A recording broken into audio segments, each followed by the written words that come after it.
What is up, fellow nerds, and welcome to Not Your Status Quo's Theory-Palooza for Wonder Woman 1984. And remember, if you like what we do here, please like this video, share it with all your friends, and subscribe to our channel. And you know what? Make sure you swing around that lasso of truth and ring the bell to be notified of all of our future videos. All right, let's start by discussing what we know so far. We know that Patty Jenkins is directing again, and not only is she directing, but she also co-wrote the script with Geoff Johns of DC Comics fame and Dave Callaham. So that's probably a good sign in my opinion. We know that Gal Gadot is back as Wonder Woman, Diana Prince. We know Chris Pine is back as Steve Trevor. We don't know how yet, but we'll probably discuss that a little bit tonight in our video. And we also know that Connie Nielsen and Wright are back also. And we got some newcomers to the cast. And the first one being Kristen Wiig, who is going to be Barbara Minerva / Cheetah. Yeah, and in the comics, Barbara is actually the third Cheetah. And she's a British archaeologist. Just a little background story for you. She obtains her powers from a tribe in Africa when a female guardian with the powers of the cheetah. She's with this tribe and they're attacked, and she ingests human blood and berries and leaves of Urz Katarga that give her orange skin, black spots, tail and claws, as well as some superhuman senses and reflexes. And in the comics also, she discovers that Wonder Woman possesses a lasso of truth and wants to take it from her. And her first attempt to take it from her is through deception, like being her friend. All right, and then we also have Pedro Pascal, the Mandalorian, as Maxwell Lord. I'm excited about this casting. I like Pedro. And background story on Max Lord is in the comics again. He has mind control abilities. He uses sometimes to read minds, but he ultimately uses them to promote people's underlying desires and inhibitions and make them do his bidding. In the comics, he has actually been able to possess the mind of Superman. And the way that Wonder Woman stops this is he actually has to actually kills him in Countdown to Infinite Crisis, if I could just speak today. But I don't know if we'll see that in the movie, because that seems a little extreme. I mean, but they did start killing people with Superman and Batman, so who knows? Well, let's hope they get away from that. He also, he wasn't like complete mind control at times. He's been just using persuasion a lot. And in the trailer, we saw that he's kind of the self-help guy. So it seems to me like he's going to be using his powers of persuasion to kind of build up this empire by being a self-help, motivational speaker. So I could definitely see that happening. Mm-hmm. And then we know the plot is once again in the past. The first Wonder Woman movie was set in World War I, and this sequel is set in 1984. Not much else is really known about the plot, except that we know Chris Pine is coming back as Steve Trevor. So let's get our theory hats on. Let's talk about a few things. Anyone want to talk about how they think Mr. Trevor might be coming back? Yes. Magic. Excellent. One of the things I think might be happening, it seems like, and this is all going off that one rock we saw kind of in the trailer, and I think Maxwell Lord is going to be collecting ancient artifacts, and he's going to end up being responsible for Cheetah's transformation, a mythical curse, as they say somewhere, and that is going to lead her on a path to revenge. So I think the Wonder Woman and her crossing paths are going to be because Maxwell Lord persuades Diana to protect him in exchange for using one of these artifacts to bring Steve Trevor back from the dead. But it's not going to really be Steve Trevor. With the cheetah coming in contact with her, I don't know what Minerva, her role is in this movie when she's not the cheetah. So I like what I said earlier about what came from the comics, that she had, Diane has some, maybe it's the artifact that she's after, and she has to go. She meets Diane through the through the mutual interest, and then somehow they're friendship falls apart, and she maybe Diana does end up blocking Cheetah from killing Max Lord. That sounds like a good theory to me. But my only part is I don't know where Steve Trevor fits into all this. Well, and I don't think Steve Trevor is really going to be back. I think it's going to be a mirage. It's going to be maybe not a shapeshifter, but something, something can never really be brought back from the dead. It makes me wonder if maybe we're going to see Hades or some other god. We saw Ares, the god of war, in the first one. So are we going to see Hades, and he's going to, this is part of his revenge plot against Diana for whatever reason, for maybe, killing Ares or whatever it is. I know he's not going to be back. I know it's either going to be some mirage through some artifact, or it's going to be, Hades kind of getting even with Diana in some way. So I actually disagree with that. Because as Joss Whedon and Zack Snyder proved to us, they can bring Superman back from the dead. So I think it is. I think it'll be him. I don't know if it will be like his soul being released by Hades, and whatever this artifact is, that's what's allowing him to come back from the afterlife or whatever.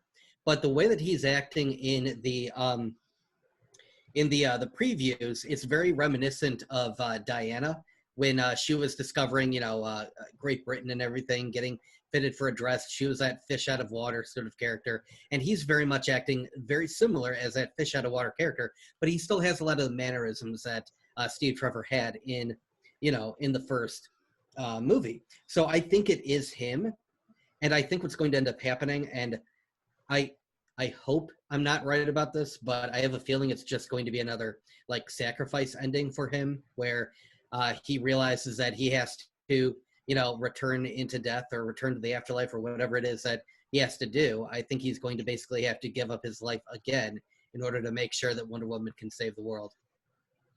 I kind of like that it's a juxtaposition between the first movie and this movie, how she was the fish out of water, like you said. He was showing her all the stuff. And we have seen at the end of that trailer where she's walking around talking about how everything's art. And he sees that garbage can, and she's just like, no, that's just a garbage can.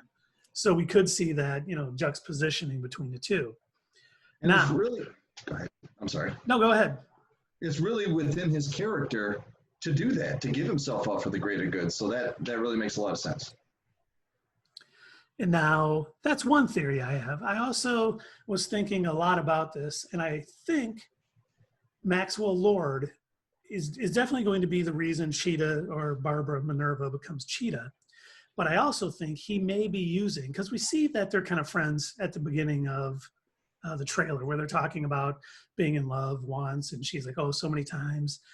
And it's almost, I could see Maxwell Lord using his powers to kind of bring up jealousy in Barbara Minerva, saying, look, she's this superhero, she's all powerful, she's doing all this stuff, and he's going to use that to say, here's some powers I could have so you could rival her. And it's going to end up turning them against each other. And I think that's all going to happen because what's really going to be going on, I think the real villain of this movie is going to be Deimos, who is the son of Ares and Aphrodite. He's the god of dread. And in the comics a long time ago, he was trying to ignite a war between the United States and the Soviet Union. And where is this movie taking place? 1984. During 1980s Cold War. Yep, right during the Cold War. So he could see Wonder Woman trying to get in the way of his plans. And so this is kind of a plan he has to get her out of the way so he can complete his mission.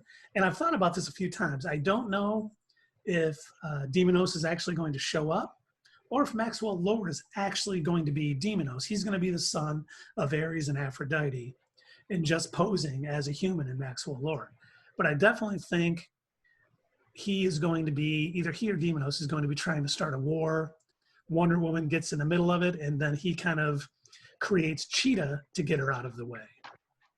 So do you think that the DC Extended Universe, you think that they're going to go full on, introduce the entire pantheon of, the Greek gods and devils and demons and whatever into their movie universe? I think they could. I don't know if they will. I mean, there's quite a few of them in there, but I definitely, the more I thought of this second theory, the more it kind of fits into what happened in the first movie.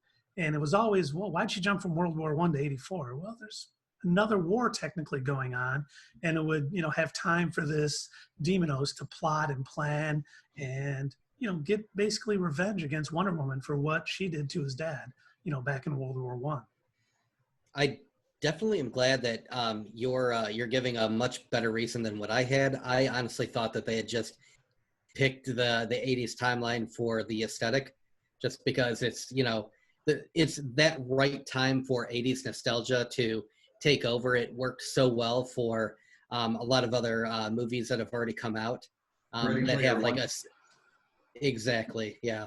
So that's kind of what my thought process was. I just assumed that they picked that for that reason. I was like, all right, I mean, I'm cool with it. I'll take some neon and denim everything, and terrible music like in our Terminator review or whatever, but bring it on. I'm fine with it. Wonder Woman with big hair might be fun. maybe we'll hear the Wonder Woman theme song, Wonder Woman. Oh, that'd be great. We definitely need, they always play the old Spider-Man theme in all the Spider-Man movies. So we definitely need to hear that being played somewhere in this movie.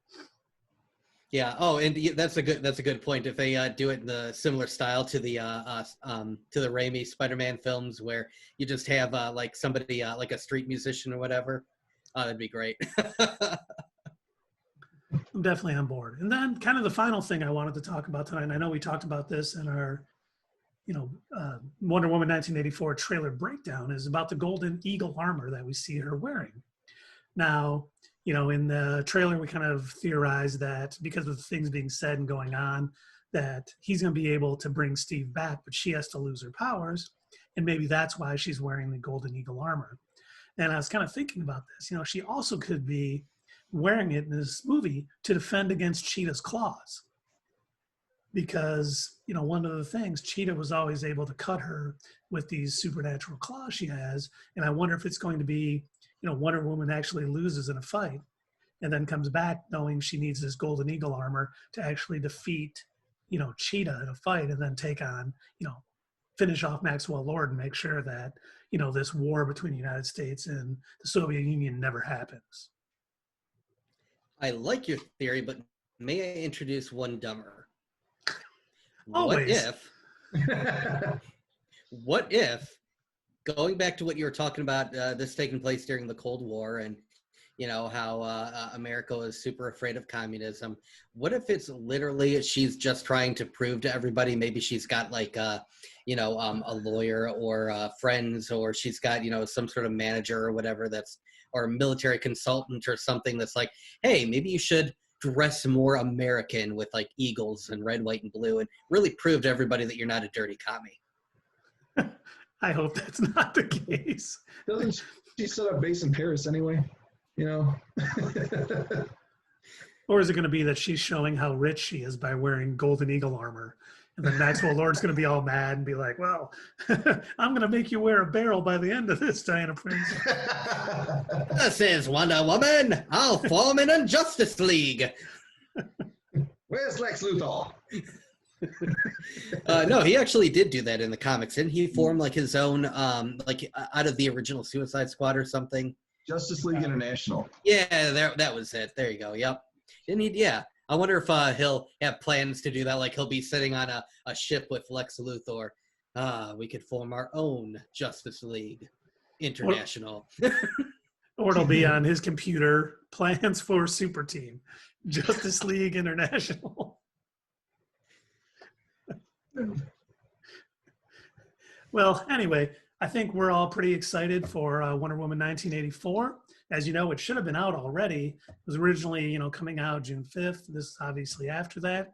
We're hoping it's supposed to come out in August. We're really hoping it does.